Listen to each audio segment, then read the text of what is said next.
Bismillahirrahmanirrahim. Assalamualaikum warahmatullahi wabarakatuh.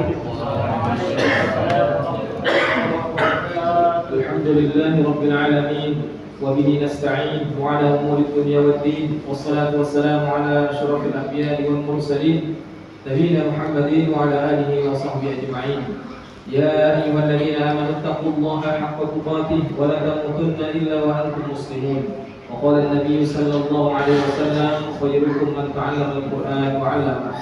Mari kita bersyukur kehadirat Allah Jalla wa Ala atas limpahan nikmat karunia hidayah yang Allah berikan kepada kita, di mana dengan nikmat tersebut Allah kumpulkan kita di rumahnya dalam rangka semata-mata mencari ridhonya melalui amalan yaitu bermajlis ilmu agama. Maka barang siapa nantinya mendapatkan hidayah dari Allah, tidak ada seorang pun yang bisa menyesatkannya, dan barang siapa yang disesatkan oleh Allah, tidak ada seorang pun yang bisa memberikannya hidayah. Salawat dan salam atas junjungan baginda Rasulullah sallallahu alaihi wasallam beserta keluarganya, para sahabatnya radhiyallahu anhum wa radhiyallahu, dengan memperbanyak salawat dan salam serta mengamalkan tuntunan Rasulullah sallallahu alaihi wasallam, insyaallah kita akan meraih kemuliaan di dunia dan di akhirat, mendapatkan syafaat biiznillah ta'ala min ya rabbal alamin. Jangan mulai Allah azza wa jalla. Kita lanjutkan kajian kita ya, masih tentang adab-adab persahabatan ya, persaudaraan. Sekarang kita masuk kepada hak-hak seorang sahabat. Pertemuan yang lalu sempat terputus di Semangkin ya, sampai kedua ya. Dan tiga. Berarti sekarang keempat. Ya, yang mana pertama memenuhi kebutuhannya, yang kedua pada saat tertentu lidah tidak boleh berbicara dan pada saat lain berbicara, yang ketiga tidak boleh mengatakan apapun yang tidak disukai sahabatnya untuk dikatakan, kecuali memang harus dikatakan karena faktor amar ma'ruf nahi munkar ya. Sekarang kita masuk yang keempat, lidah harus berbicara. Lidah harus berbicara. Ini salah satu hak seorang sahabat yang harus kita penuhi ya. Sebagaimana tuntutan persahabatan ya, sebagaimana tuntutan persahabatan yang tertuju kepada lidah untuk tidak mengatakan hal-hal yang tidak disukai, maka begitu pula tuntutan terhadap lidah untuk mengatakan hal-hal yang disukai. Jadi sesuatu yang tidak disukai teman kita kalau kita obrolkan, maka jangan diobrolkan. Ya, selama pergaulan pasti kita tahu, oh kawanku nggak suka kalau dibilang begitu, oh kawanku nggak suka kalau nyinggung masalah ini, maka jangan kita bicarakan.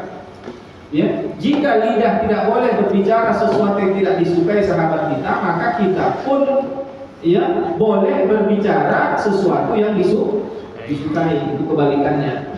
Ya, maksud dari keberadaan sahabat ialah untuk diambil manfaatnya, bukan untuk dihindari apa yang perlu dihindari. Makna tidak bicara ini adalah untuk tidak menyakiti. Karena itu seseorang harus menunjukkan kecintaan kepada sahabatnya lewat lidahnya, mencari tahu keadaannya, menanyakan kendala-kendalanya, menyibukkan hati karena keadaannya, dan menunjukkan kesenangan saat sahabatnya senang. Ini semuanya berlandaskan sabda Nabi sallallahu alaihi wasallam, "Idza ahabba ahadukum akhahu falyu'limhu." Rawahu Tirmizi, Abu Dawud wal Bukhari, yang artinya jika salah seorang dari kalian mencintai saudaranya atau sahabatnya, falyu'limhu, hendaklah dia memberitahukannya kepada saudaranya. Jadi kalau kita cinta kepada sahabat kita, teman kita, maka sunnahnya adalah kita mengungkapkan rasa cinta. Ana uhibbuka fillah, wahai saudaraku, aku mencintaimu karena Allah. Sebagaimana Rasulullah mempersaudarakan antara Muhajirin dan Ansor. Sehingga dengan ungkapan ini akan tumbuhlah kecintaan di hati ya, dan akan terpenuhilah hak-hak sebagai seorang sahabat. Jadi fadhillah azallahu wa iyyakum. Di antara cara menunjukkan kecintaan kepadanya ialah dengan memanggil dia dengan sebutan yang paling disukainya. Ya, disukainya. Walaupun mungkin orang lain memanggil dia dengan panggilan yang tidak mengenakan, maka kita harus memanggil dia dengan panggilan yang dia sukai. Umar bin Khattab radhiyallahu anhu berkata, 3 perkara engkau bisa menunjukkan cintamu kepada sahabatmu, yaitu memberi salam jika engkau bertemu dengannya. Ya, jadi mengucapkan salam jika bertemu itu sudah merupakan ungkapan cinta. Assalamualaikum, jumpa di jalan, assalamualaikum. Sekuat upaya kita untuk mengucapkan salam. Karena biasanya kalau kita jumpa di jalan kan flexen aja, ya kan, tin. Nah, jadi sedaya upaya kita untuk mengucapkan salam. Ya, assalamualaikum. Nah, gitu ya. Nah, dia berselisih kan. Satu mau ke perdagangan, satu mau ke arah 50 perlahan jumpa di jalan. Assalamualaikum. Ya. Nah, jadi kita upayakan ya sebagai bentuk doa ya. Semoga Allah memberikan engkau keselamatan, apalagi di jalan. Kita ingin saudara kita tadi selamat, ya. Kecuali memang sesuatu yang tidak bisa ya, mungkin terhalang sesuatu, mungkin dengan isyarat atau apa yang menunjukkan bahwasanya ya kita peduli, ya kita perhatian dengan dia. Alhamdulillah, azanillah wa iyyakum. Tapi lagi-lagi ini kondisional ya. Nah, jadi jangan sampai nanti ketika berselisih dia tidak mengucapkan salam, kita langsung buruk sangka. Ini juga tidak boleh. Ditegur nyawa kau. Bisa jadi dia nggak lihat. Nah, laki-laki kan fokus kalau dapat sepeda motor ke depan aja pandangan dia. Nah, jadi jangan sampai kita juga berburuk sangka. Artinya kita sudah ucapkan salam, dia nggak jawab, maka kita baik sangka. Mungkin dia tidak dengar. Ya, namanya di jalan. Ya, Alhamdulillah, azanillah wa iyyakum. Ini kata Umar bin Khattab. Kemudian memberinya tempat duduk, ya, memberinya tempat duduk. Ya. Kemudian memanggilnya dengan sebutan yang paling dia sukai. Memanggilnya dengan panggilan yang dia sukai. Alhamdulillah, azanillah wa iyyakum. Ini 3 perkara yang bisa menunjukkan ungkapan cinta kita kepada sahabat kita. Ya, apalagi sekarang sudah ada HP, makin mudah ya. Mungkin kita bisa WA-an, nanya kabar, ya, apa chat, apa kerja, gimana kondisi keluarga. Ini menunjukkan bahwasanya kita peduli dengan sahabat kita tadi. Terus. Alhamdulillah, azanillah wa iyyakum. Kemudian cara lain ialah dengan memujinya jika dia melihat kebaikan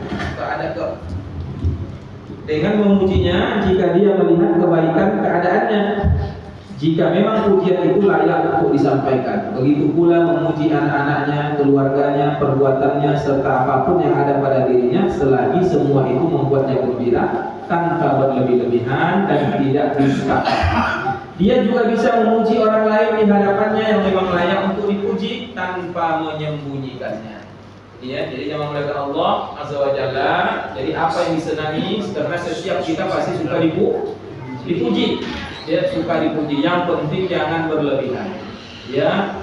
Nah, di sini ada pembatasan, jangan sampai memuji dalam urusan-urusan ibadah. Tapi kalau dalam urusan-urusan dunia tidak ada masalah, karena sebagai bentuk motivasi. Tapi kalau untuk ibadah, ya sebaiknya tidak usah, karena khawatir saudara kita tajiriah, akhirnya amalannya sia-sia. Ya, contoh kita lihat dia baca Quran, ya. Lalu ketika jumpa semalam nampak buku baca Quran bergaya, ya kan, baca Quran karena nggak usah gitu. Ya, itu malam tahajud kok ya. Dari mana kau nampak buku malam tahajud nggak usah. Ya. Tapi kalau pakaiannya bagus, masya Allah, baju baru lagi, ya kan?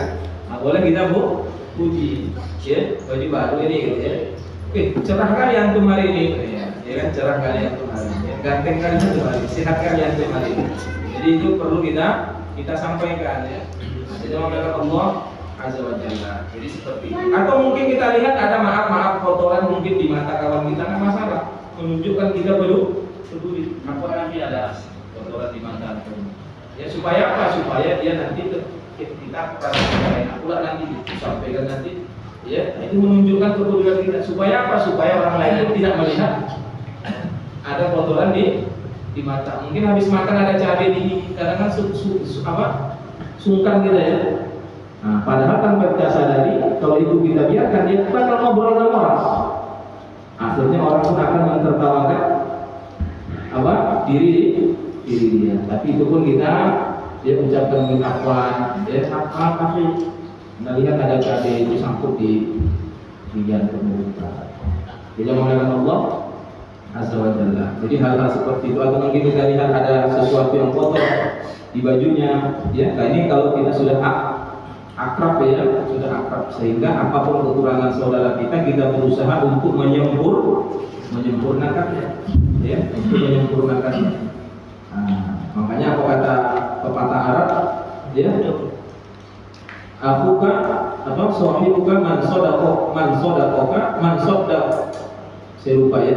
Sahabat sejati itu bukan yang membenarkan apa yang kau lakukan, tapi jujur di dalam, tapi bukan membenarkan setiap apa yang kau lakukan, tapi dia jujur atas apa yang engkau lakukan.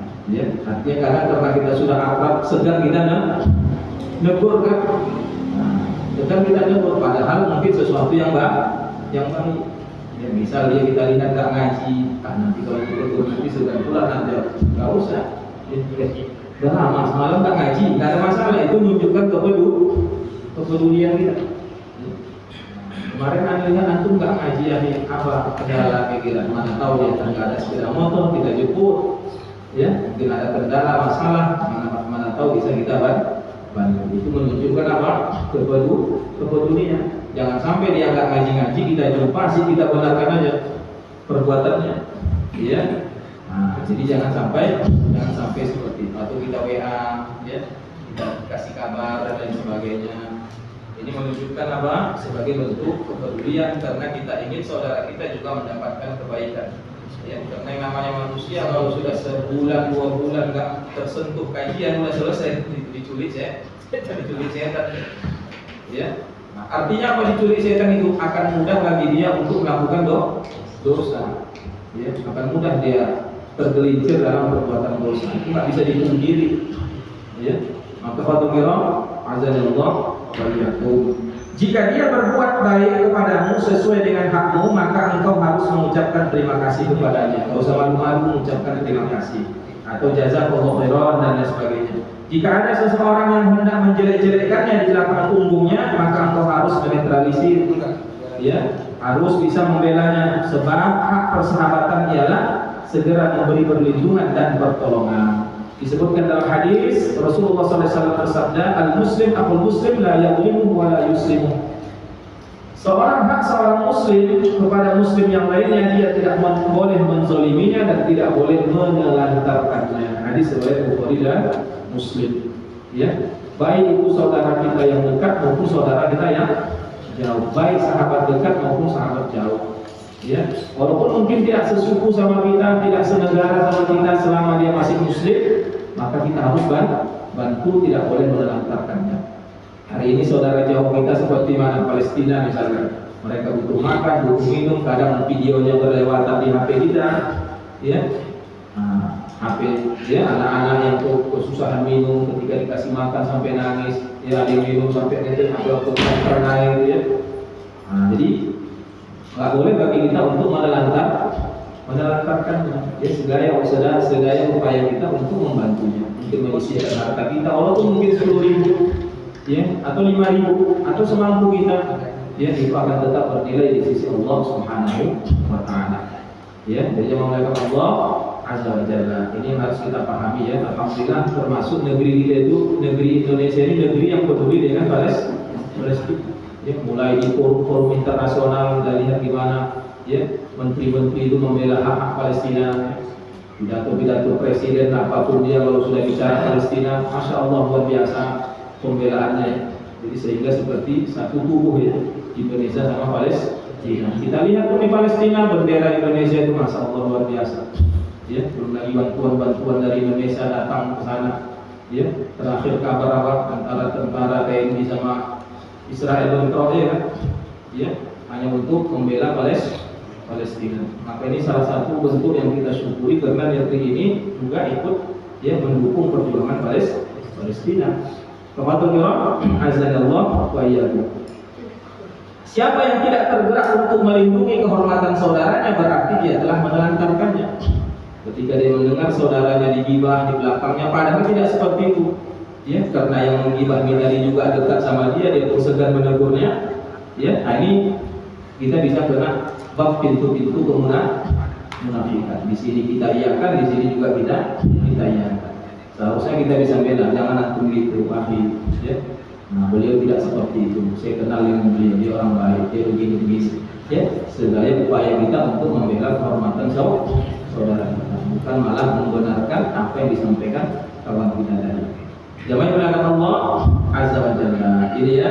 Dalam hal ini engkau mempunyai dua pertimbangan. Pertama, engkau bisa menimbang-nimbang. Boleh jadi apa yang dikatakan orang itu tentang sahabatmu juga pernah dikatakannya di hadapan saudaramu tentang dirimu. Maka engkau bisa mengatakan apa yang engkau suka jika sahabatmu juga mengatakannya. Yang kedua, engkau bisa menimbang bahwa seakan-akan sahabatmu ada di balik dinding sehingga bisa mendengarmu. Maka apa yang terbetik di dalam hatimu untuk membelanya saat sahabatmu hadir harus dilakukan saat dia tidak hadir. Seseorang yang tidak tulus dalam masalah ini berarti dia termasuk orang yang munafik. Jadi jangan melihat Allah Azza wa Jalla seolah-olah ketika sahabatnya dibicarakan seolah-olah ada sahabatnya di sampingnya. Sebagaimana hadirnya kalau ada di samping kita bela, apalagi kalau dia tidak ada di samping. Jadi kita menganggap dia seolah-olah ada di samping kita, padahal yang ada. Jadi kita membela kehormatannya, dia di belakang dirinya. Dan itu selalu terjadi pada diri sahabat Rasul Shallallahu Alaihi Wasallam. Ketika ada satu sahabat menjelekkan sahabat sahabat Muaz bin Jabal, maka dibela oleh sahabat lain. Begitulah seterusnya. Ya, sehingga jemaah dilakukan Allah Azza wa Jalla, kita tidak boleh menelantarkan saudara kita. Engkau juga harus mengajari dan menasihati sahabatmu. Ya, kebutuhan sahabat terhadap ilmu tidak kalah penting dari kebutuhannya terhadap harta. Maka selalu kita ingatkan ilmu, akhi jangan lupa besok ngaji. Ya, walaupun mungkin kita ingatkan gak datang-datang penting ingatkan. Ya.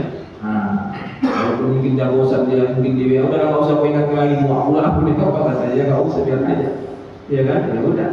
Yang penting kita sampaikan. Kenapa? Karena ilmu itu kebutuhan.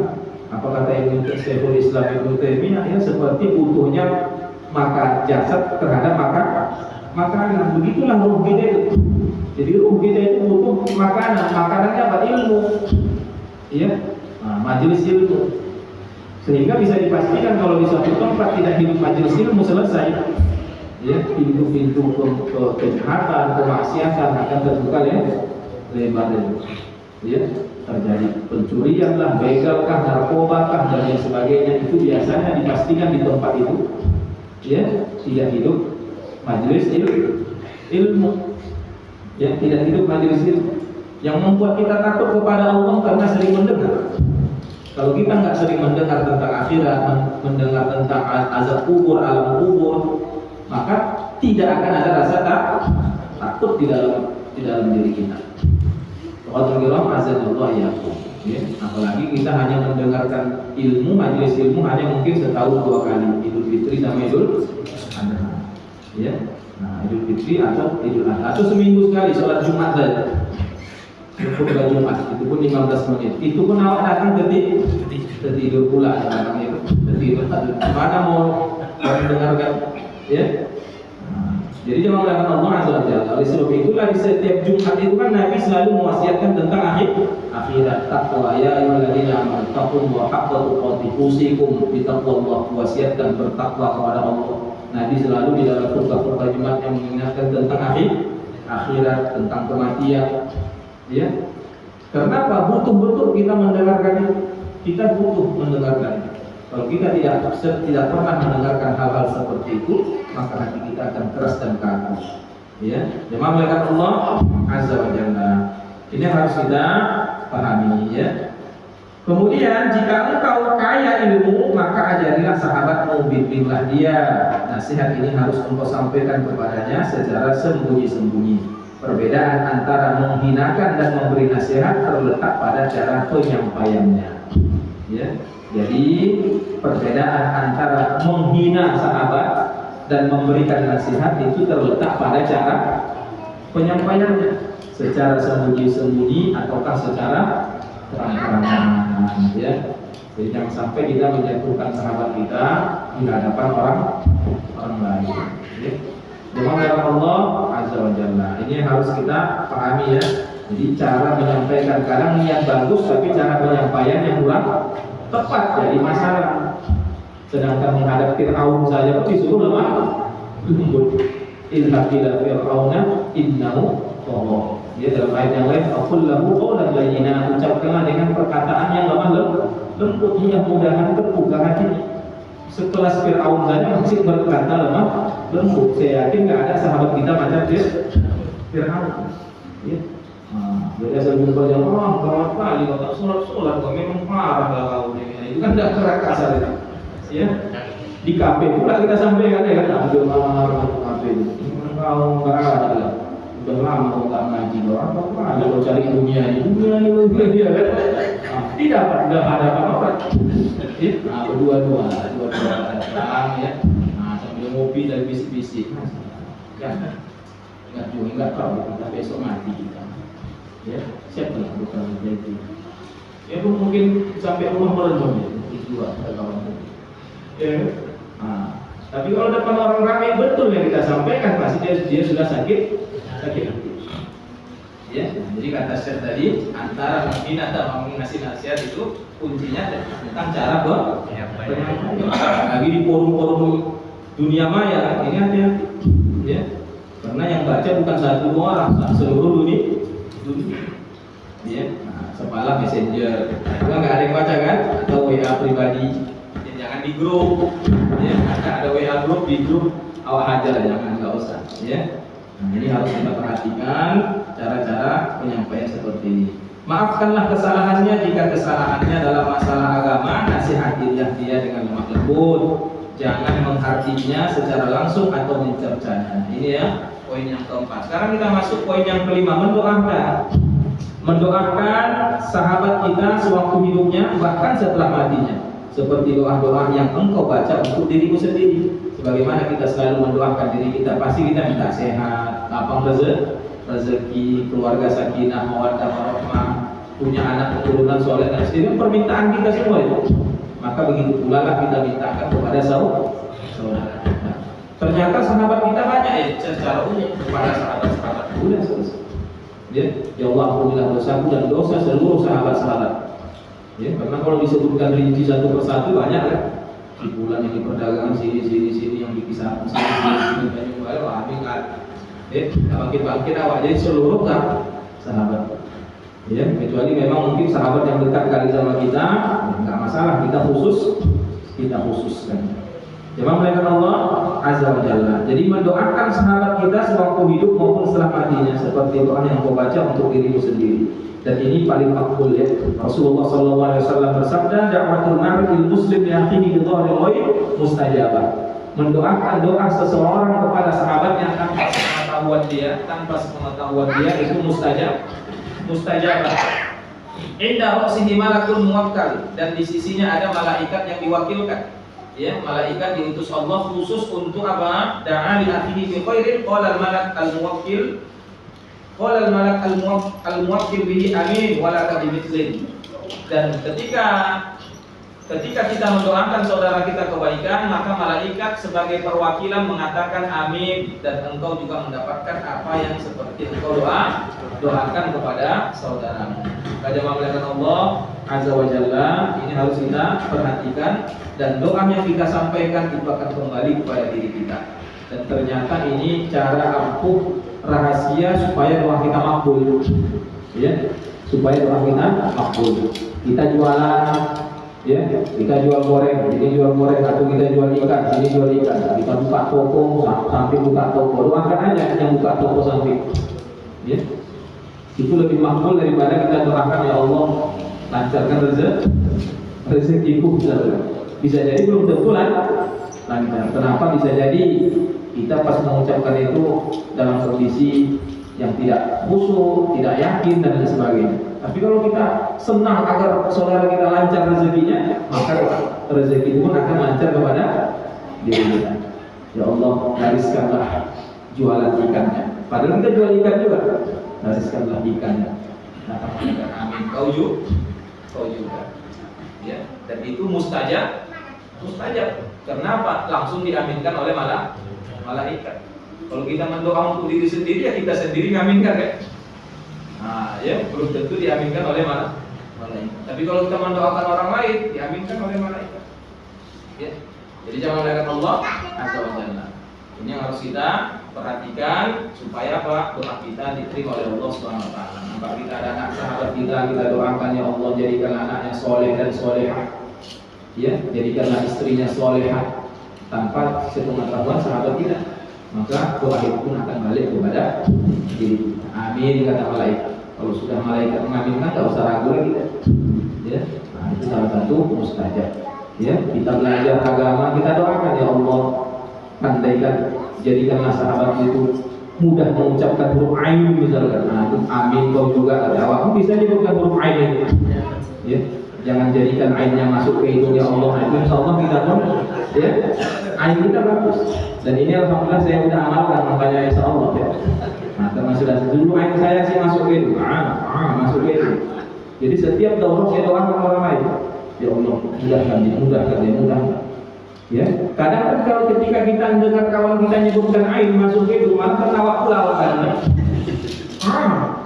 awak pun ketawa. Ya makanya awak tak pandai-pandai. Ya. Nah, coba kalau kawan nak bilang, awak pun ya Allah mudahkan dia. Awak pasti Allah mudahkan.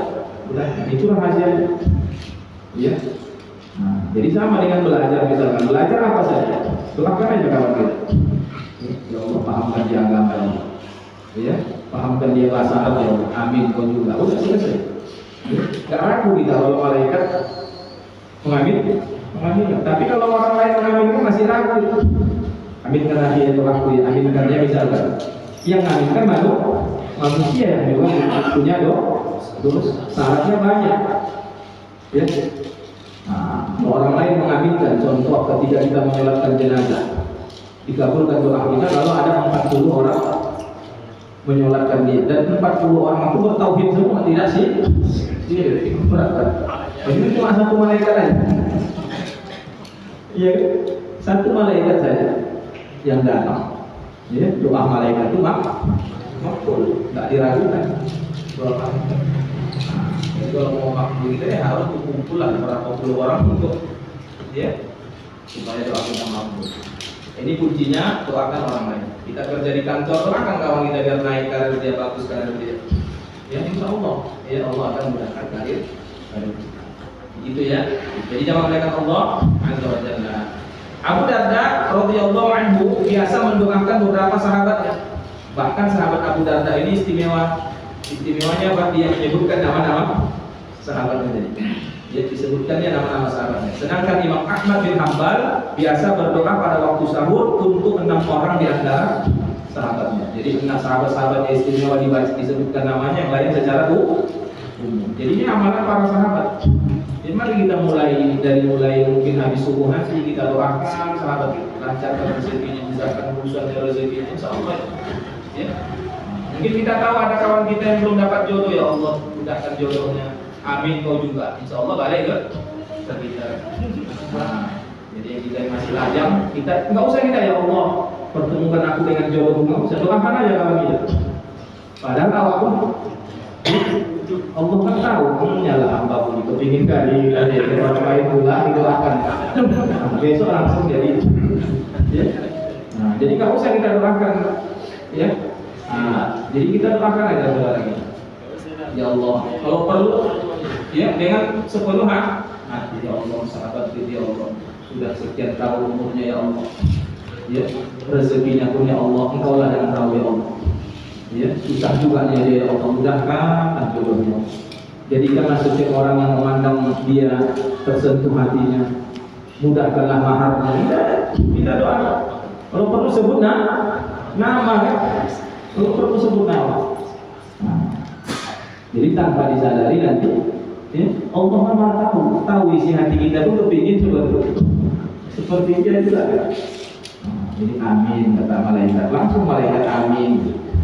Ya, dan tidak menutup kemungkinan besok pagi langsung ada yang datang ya mau menjadikan kita menang. Amalkan saja, yakin.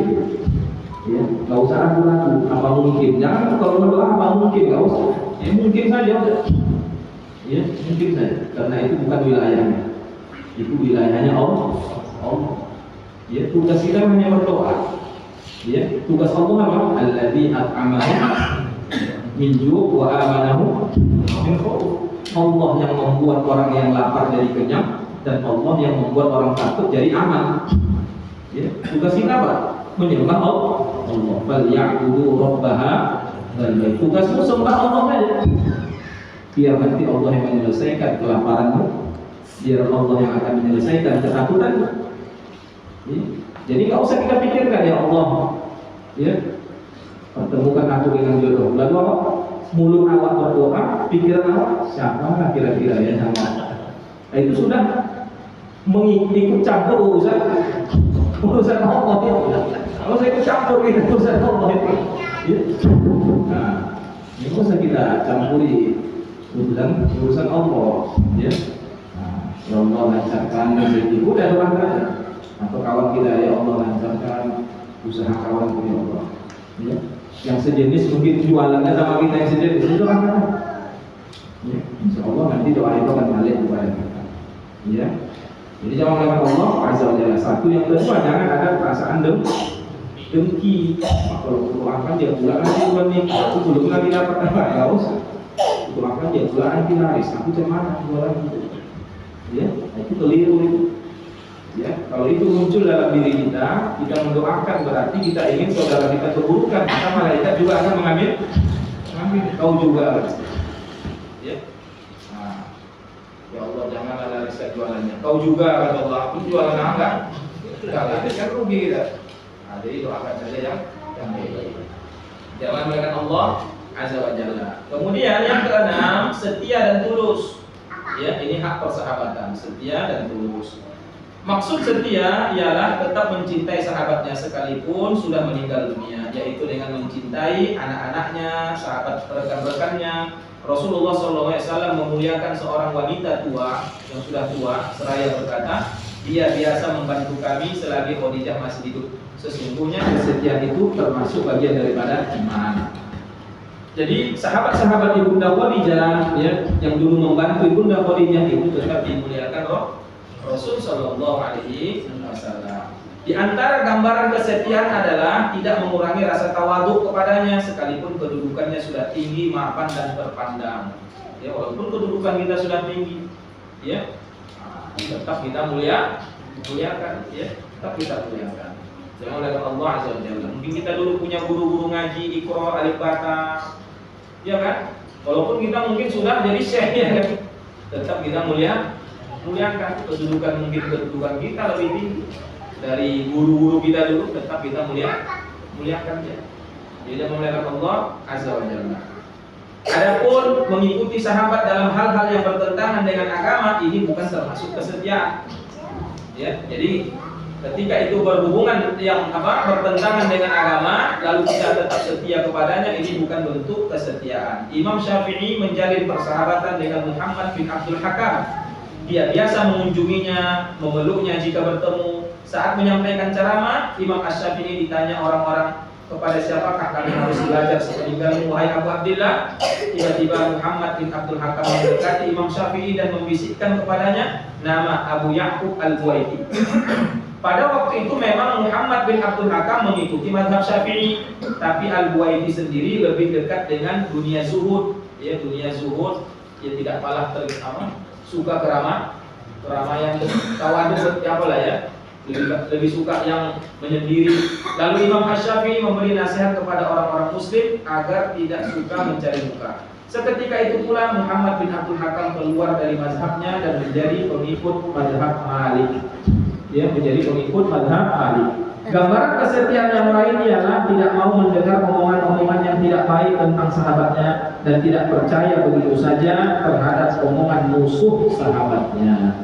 Jangan melakukan Allah azza wa jalla, jadi setia dan tulus, ya, setia dan tulus. Makanya selalu digambarkan kun biyadai. Jadilah kalian seperti dua tangan. Dua tangan dua, masya Allah, setianya luar biasa. Kecuali tangan ini. Ketika yang kanan maju, yang kiri mengalah, mundur ya. Yang kiri maju, yang kanan mundur, ngalah. Gak mau orang dua-dua maju, asik kau aja maju aku. Apalagi dua-dua mau maju kan jadi apa itu? Ya. Nah, yang kiri jangan digigit nyamuk, yang kanan enggak dong. Padahal kan bukan dia yang digigit. Ya. Yang kanan digigit, yang kiri baru. Kanan kiri gigit di garuk-garuk apa? Iya kan? Insyaallah. Ya. Udah yang kiri, kau bagian cebok-cebok ya, yang kotor-kotor ya, ada kiri udah. Ya, tapi nanti kalau ada yang cantik-cantik untuk kau lah nanti ya kan, kasih jam, cincin ya kan. Nah, yang kanan yang bagus, nggak masalah orang itu. Ya, memahami posisi masing-masing. Makanya Allah selalu mengingatkan apa? Wa fi anfusikum, di dalam diri kamu itu, kenapa kamu tidak ambil pelajaran di diri kita ini banyak pelajaran. Ya, maaf jangan jadi dua mata atau dua telinga, nggak pernah keduduran. Ya, kedua mata nggak pernah saling akur. Coba yang kanan mendekat, yang kiri menjauh. Yang kiri mendekat, yang kanan menjauh. Nggak pernah akur, barang dekat ya Allah. Ya, jadi jangan melihat Allah Azza wa Jalla. Allah jadikan dua telinga, satu mulut. Supaya apa? Supaya lebih banyak mendengar daripada mendengar. Jadi hal-hal seperti itu ada dalam diri kita. Pelajaran-pelajaran seperti itu banyak sekali yang bisa kita ambil. Fadhil kiram, azanillah wa iyyakum. Jadi setia dan tulus. Yang ketujuh, tidak membebani tapi justru memberi keringanan.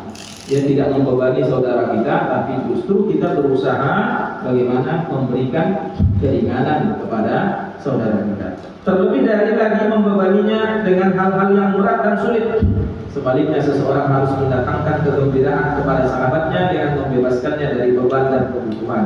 Dia juga tidak boleh mengandalkan kedudukan dan harta sahabatnya. Harus memenuhi hak-haknya, tawadhu kepadanya, karena tujuan mencintainya karena Allah semata.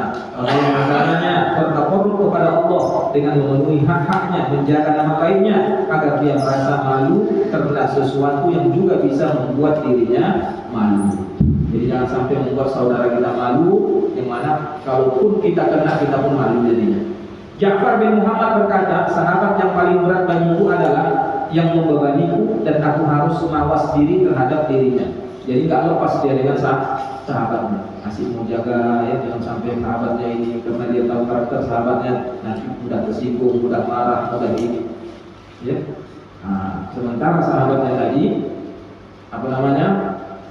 tidak bisa menjaga ya dirinya, dia menjaga tidak menyakiti saudaranya. Ini yang paling berat bagiku, kata Ja'far bin Muhammad. Sedangkan yang paling ringan di hatiku adalah yang jika aku bersama dia sama saja ketika aku sendirian. Artinya tidak asik selalu menjaga jangan nanti dia ini begini nggak enakan gitu ya. Khawatir nanti begini kayak jadi nggak lepas, persahabatannya tidak lepas ya. Jadi maaf ibarat kalau misalkan makan pun nanti maksa dia, padahal aslinya makan nggak jadi ya kan. Tapi nanti kalau gini nanti aku makan nanti gimana kawanku malu pula dia. Jadi nggak lepas dia ya. Jadi dalam melihat Allah Azza wa Jalla. Ini yang harus kita perhatikan di dalam persahabatan tadi ya, supaya kita bisa saling memahami. Sekarang kita masuk kepada beberapa adab bergaul dengan manusia secara umum. Kalau tadi secara khusus sahabat, ini secara umum. Bagaimana Islam mengajarkan kita ya bisa bergaul secara umum, karena ini juga menyangkut perkara tazkiyatun nafs, kesucian jiwa ya, kesucian jiwa kita. Pada bagian akhir pasal ini akan kami sajikan sejumlah adab ketika bergaul dengan manusia. Di antaranya, pertama, engkau harus bisa menjaga kehormatan diri tanpa menyombong, merendahkan diri, tapi tidak menghinakan diri kita. Ya, jadi jangan sombong dan jangan pula merendahkan diri sampai kita nanti orang anggap kita hina. Jangan usah. Ya. Engkau harus menemui rekan ataupun rival dengan Raut muka yang bersahabat, ya, selalu tersenyum dengan saudara kita tanpa menunjukkan keminderan, ketakutan kepada mereka. Dalam satu pertemuan jangan sampai menganyam-nganyam jemari tangan, memasukkan ujung jari ke lubang hidung, banyak meludah dan menguap dan lain sebagainya. Ini secara umum, apalagi sekarang zaman viral, ya kan? Zaman viral. Kadang-kadang kalau pergi naik bus, naik kereta api paksa pakai masker, karena ada tahu ngantuk tuh muka melunak. Tadi dipiralkan orang lah, tidur jadi. Sekarang kan sudah nggak ada lagi batasan mana hak-hak orang lain yang tak boleh diapakan kan? Bahkan yang namanya apalagi kalau dia ustaz namanya kan ustazah kalau depan kamera udah. Ya. Nanti maaf tak mengutil sedikit nanti udah itu yang di apa? Ya kan saya lihat itu ustaz ini yang itunya yang jadi apa ya? Jadi yang jadi viral ya gitu, ya. Bukan penyampaian tapi itu yang diviralkan ya. Jadi secara umum itu juga harus kita perhatikan ya, karena kita sekarang berada di masa-masa yang orang sudah nggak ada lagi batasan mana yang harus dijaga, mana yang harus ini. Jadi kita yang pandai-pandai menjaga diri kita, ya, menjaga diri. Yang kedua, perhatikan lawan bicaramu, jangan terlalu sering memintanya untuk mengulangi perkataan yang sudah disampaikan. Jangan berbicara memamerkan dirimu, anakmu, keluargamu, jangan bertingkah laku layaknya wanita dan jangan bertindak layaknya budak. Ya. Jadi ketika kita bicara, kita perhatikan dia bicara. Ya, itu menunjukkan bahwasanya kita memang ya peduli dengan ucapannya walaupun mungkin kondisi hati kita sedang kacau, ya. Nah, tapi berusaha sedaya mungkin kita untuk memperhatikan. Kadang-kadang kalau kawan ngomong kita apa tadi kau bilang? Nah, itu sesuatu yang gak enak. Artinya kalau itu kena ke kita masih gak enak kan? Nah, pasti kita pun merasa gak enak. Maka jangan secara umum ya, secara umum.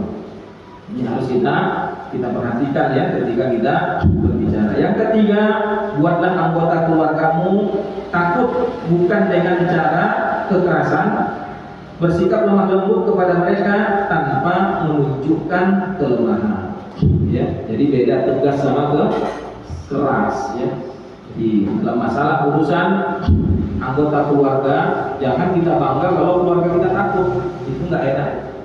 Usah jauh-jauh, jangan sampai istri kita merasa takut kalau jumpa sama kita. Ya, ada istri yang mau takut sama suaminya? Ya, karena suaminya kaku. Ada suami yang kaku ya.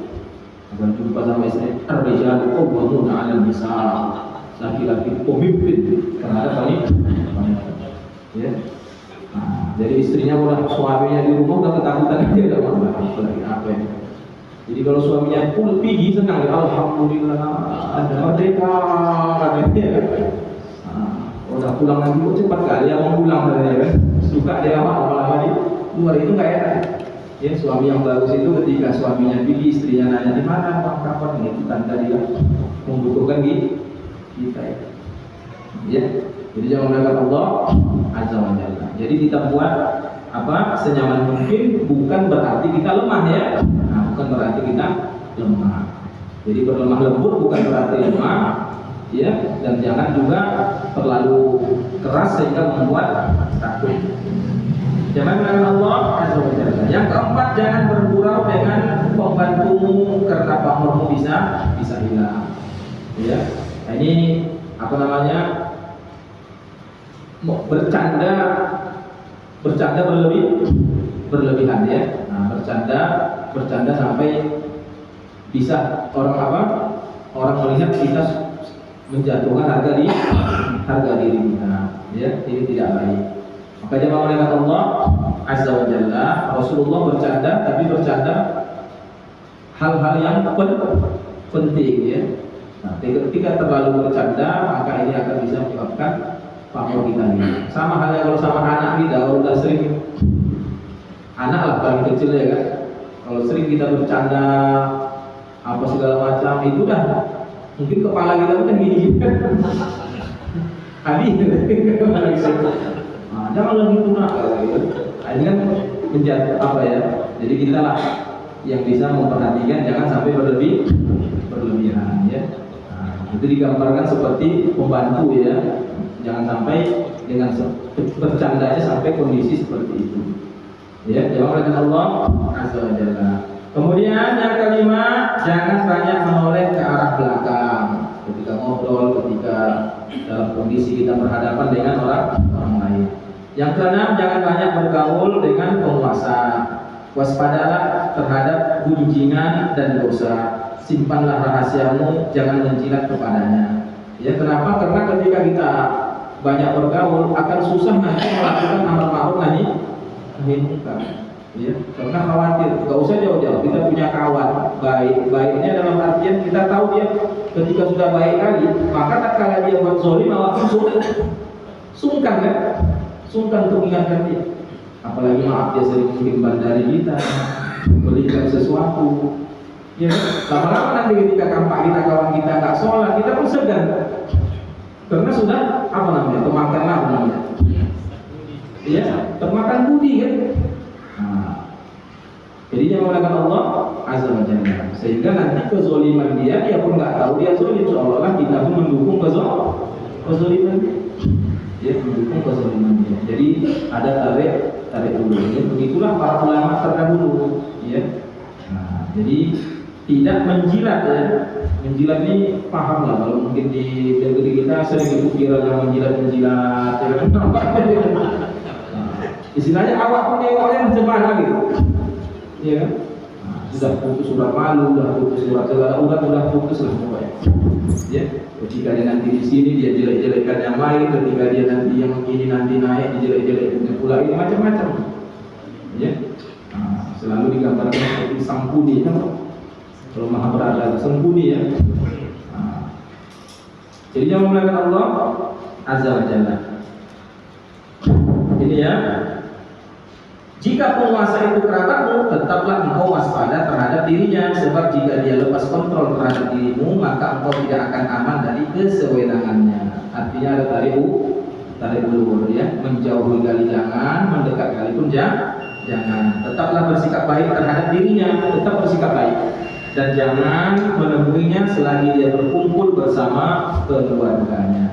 Inilah poin yang insya Allah ya adab-adab bergaul secara umum. Ini harus kita pahami. Insya Allah nanti akan kita lanjutkan di poin yang ke-7 sampai ke-12 di pertemuan yang akan datang. Jamaah yang Allah Azza wa Jalla, semoga Allah Subhanahu wa taala memahamkan kita terhadap agamanya. Ya, sehingga kita bisa menjalankan adab-adab ini terutama kepada saudara-saudara kita, ya, terutama kepada orang lain yang mungkin bukan satu suku, satu bahasa, dan kita bisa menjaga perasaan satu sama lain. Wa ta'awanu 'alal birri wat taqwa, tolong menolong, yang intinya tolong menolong dalam urusan kebaikan dan ketakwaan. Wa la ta'awanu 'alal itsmi wal 'udwan, jangan tolong menolong dalam urusan dosa dan permusuhan. Mudah-mudahan bermanfaat. Kepada Allah saya mohon ampun, kepada Bapak Ibu yang saya maafkan. Subhanallah wa bihamdihi, asyhadu an la ilaha illa anta, astaghfiruka wa atubu ilaik. Assalamualaikum warahmatullahi wabarakatuh.